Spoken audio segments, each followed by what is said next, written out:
which wants to release all these organisms, these contaminants from the body. If it's either a square container, if it's circular, that means it's going to be watery, and the frequency more than up to 5 times a day. It's an highly infectious disease, actually. Very, very infectious. It can range from being mild, where it's self-limiting, it's self-contained. The person just goes to the toilet once or twice or 3 times and says, oh, it's over. Oh, I popped one medication and everything is over. And it could be life-threatening. And the mode of transmission is mostly fecal-oral. Somebody defecates in probably nearby drinking system, maybe in a stream, or goes to toilet, does not clean properly, now goes to the kitchen to prepare food, or the vegetables bought from the market are not properly cooked. Nowadays people are eating fruit salads and all the rest. Broken skin from fruits, the leafy vegetables, the carrots, and all that things are not properly prepared. So once there's contact with an infected feces, that's a stool, and the person takes it in, or through poor water, maybe drink it from the tap or contaminated cup. And this issue of roadside people that are cooking nowadays, you find them use one basin of water to wash like 300 plates, and they give it to serve the next meal. The food may be steaming hot, but the plate is dirty, it's contaminated. So when they eat it, they get infected. Yes, preventions are in 3 phases. There are usually 4 phases: primordial, primary, secondary, and tertiary. Vaccination is key. What is a vaccine? There are vaccines for numerous, pneumococcal vaccines, measles vaccines, there are rotavirus vaccines. Most times it is seasonal. During the raining season, poor sanitation.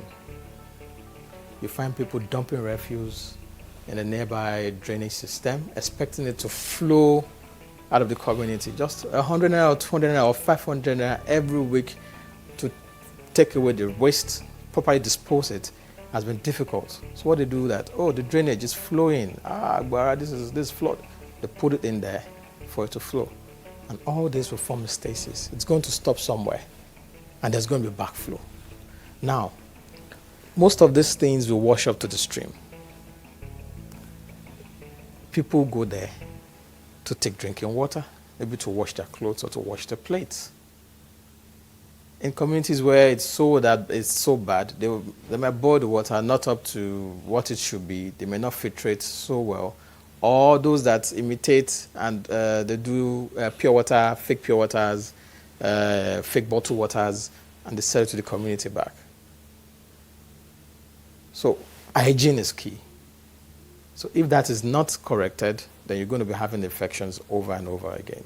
Now, the main form of contact, fecal-oral. You walk into a restaurant, you want to eat. Someone, probably the low-level staff there that stays in somewhere that's highly infectious, picks it up from there, comes to work, has been using the toilet over like 2-3 times, and doesn't clean up properly, and serves you. There could be a measure there. At that point in time, something could happen with the plates or with the meal, since it's not properly handled, and give you something to eat. And that person contacts it from there. And you say, but I've been eating in this restaurant for a while. For like 2-3 years, I've been going there and I've not had issues. And the next thing is, I just went there yesterday. After 4 hours, I've been to the toilet like 7 times. And that has been my only meal for the day. So you see how easy it is to get contaminated, to come in contact with this. The non-walk virus, the Salmonella typhi, the Giardia lambda, so many other diseases like that. In this period, we advise people to take probably carbonated drinks when they're going outside, especially the travelers. Don't say you see someone boiling egg on the street and, give me egg, I'm traveling, don't worry, I want something. Nah, eat light, okay? Avoid vegetables, salads, and stuff like that. Excuse me. Now, if you're going to eat, ensure it's steaming hot, above 60 degrees. If it's going to be cold, let it be less than 4 degrees centigrade. At that period, those temperatures, most bacteria don't thrive. Most, I don't say all. Most don't thrive at that stage. So you could have a measure to escape food poisoning. So people say food poisoning, yeah? Those are foodborne diseases that could occur. The refuse in the state, in every developing nation, you will have that there because there's people coming in there, large migrants, and they use a lot of refuse. So refuse to reuse your refuse may cause gastroenteritis. If you refuse to reuse your refuse, that's recycling. Oh, okay. So people, if you look at it now, people are going to recycling. The waste in somewhere in Ojota there can be converted to power. In Singapore, in Coventry, in so many other places like that, they convert their waste to wealth.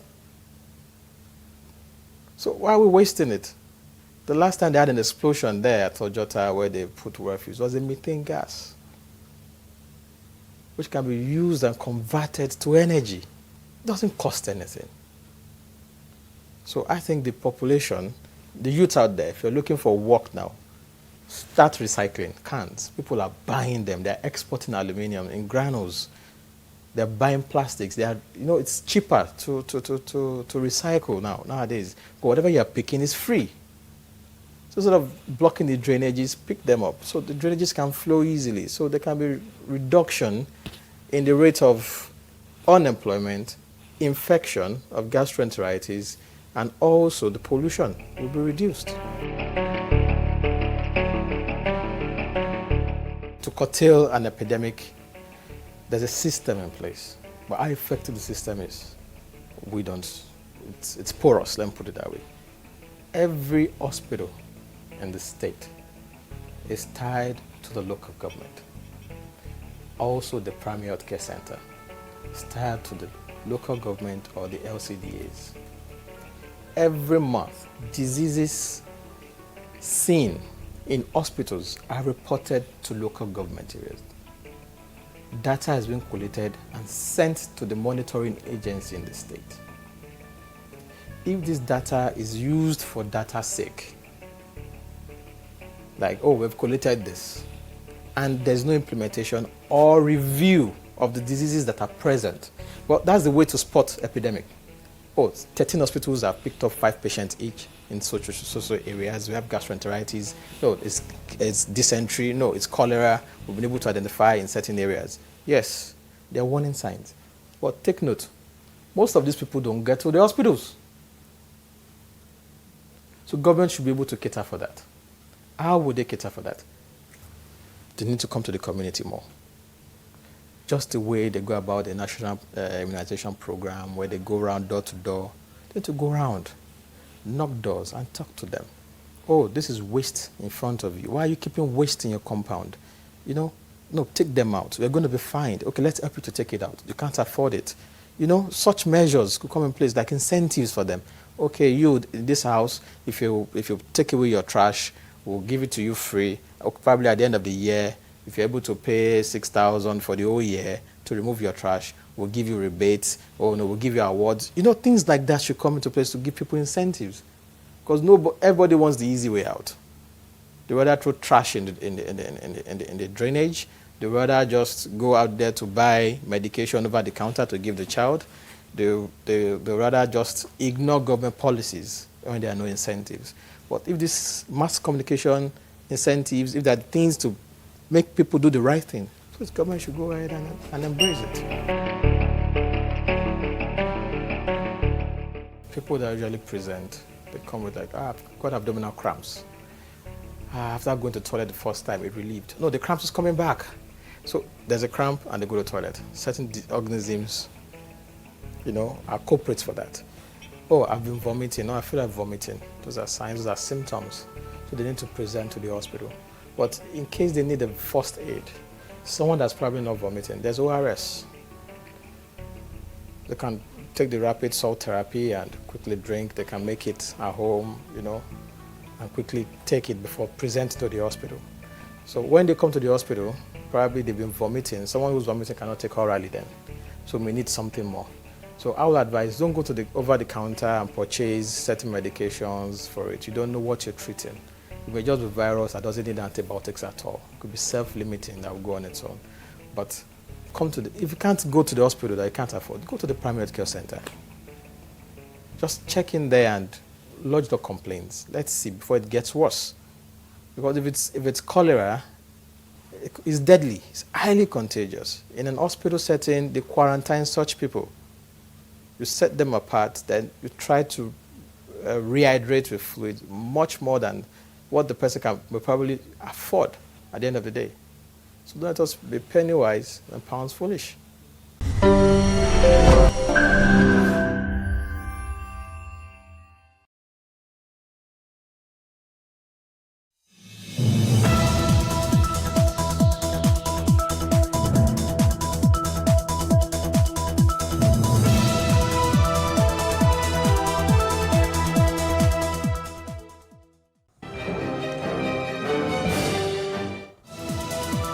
On Plus TV News on this hour,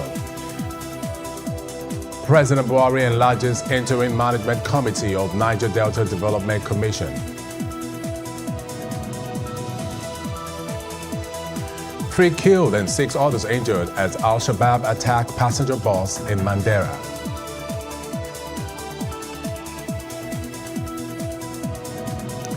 And on the foreign scene, 2 Iranians died after testing positive for coronavirus.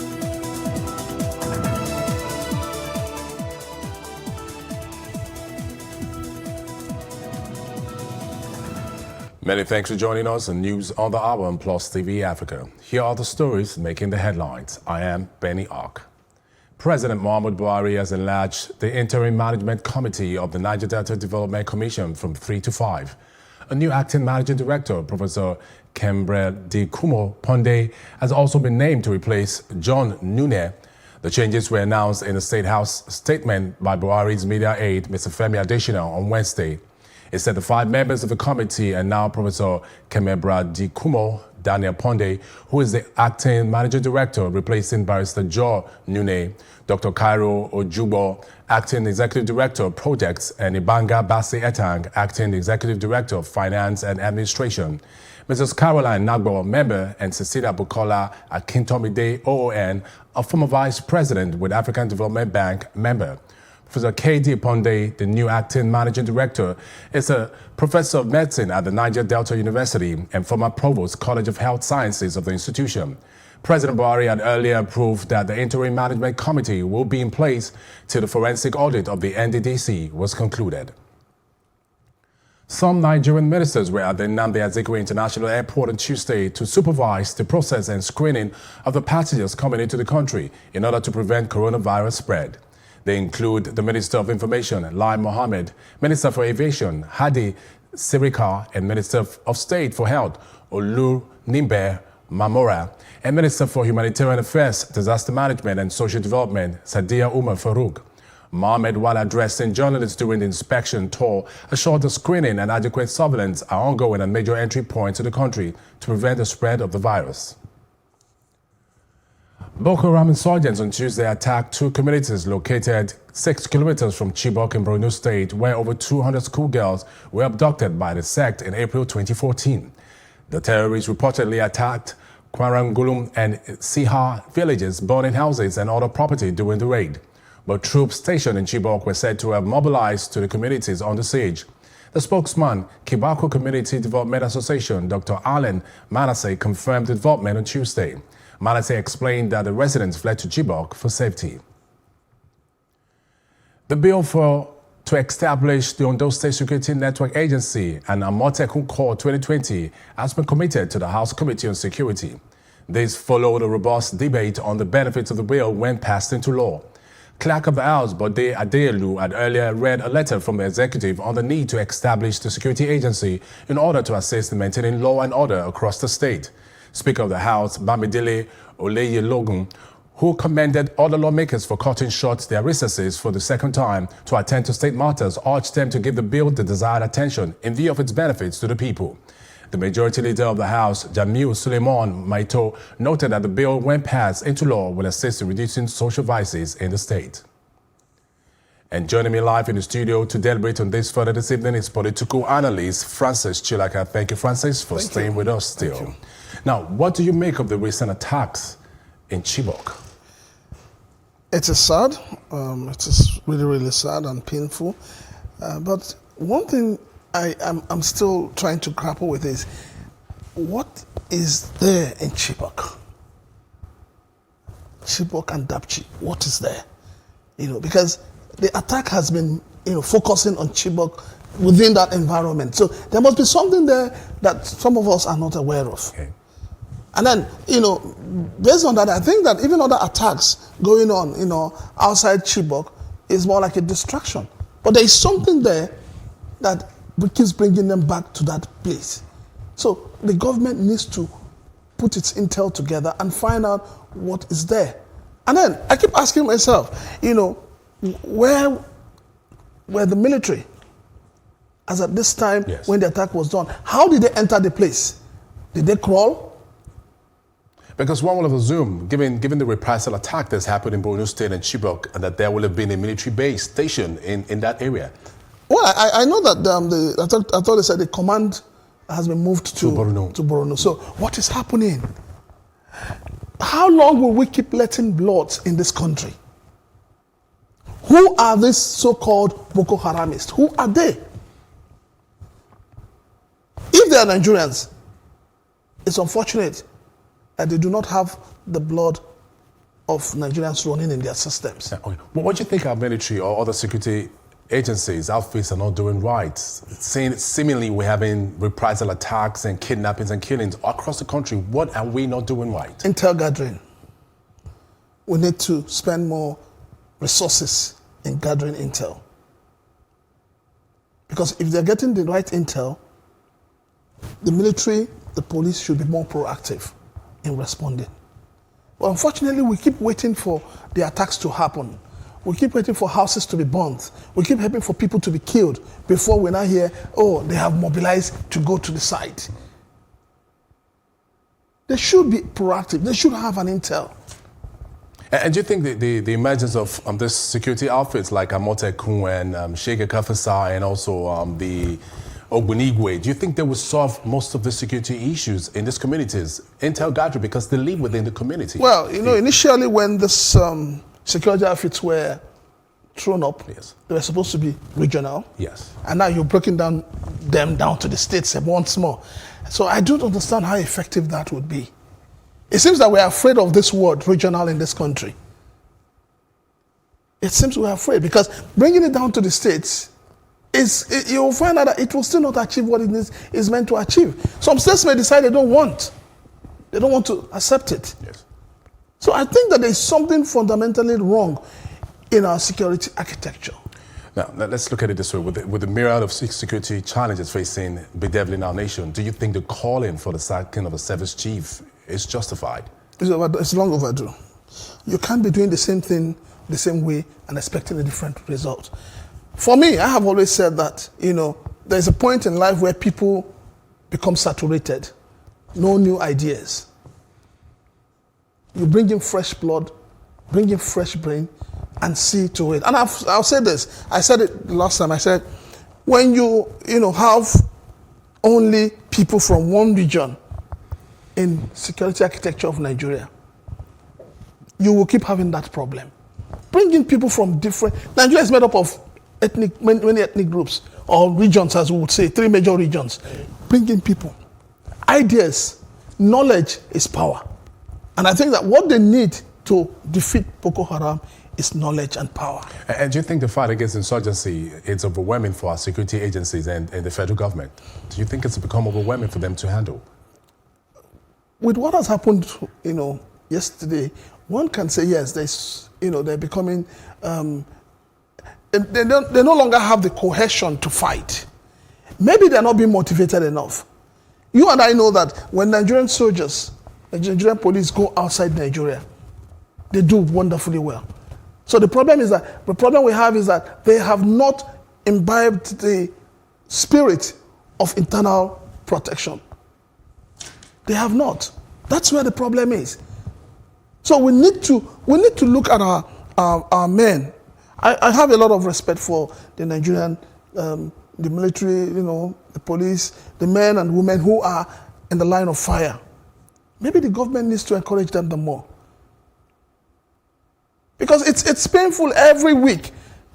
You must hear some military men have been killed. Some civilians have been killed. Nobody is happy. Anybody who says he's happy about it has no heart, has no human feeling. Nobody is happy. Nigeria has never been like this. Those who are responsible for this, I pray that they also die of it. All right, quickly, in just 30 seconds, we will. Now, the emergence of these security outfits, the Amotekun, the Shige Kafasa, and also the Eastern Ogbunigwe. Do you think that the call for community policing is overdue? Long overdue. Why it's long overdue is, don't forget that, whatever happens in a community, the community leaders will always know. The people will always know. And this is what this new security outfits are meant to do, complement. Because they know the people.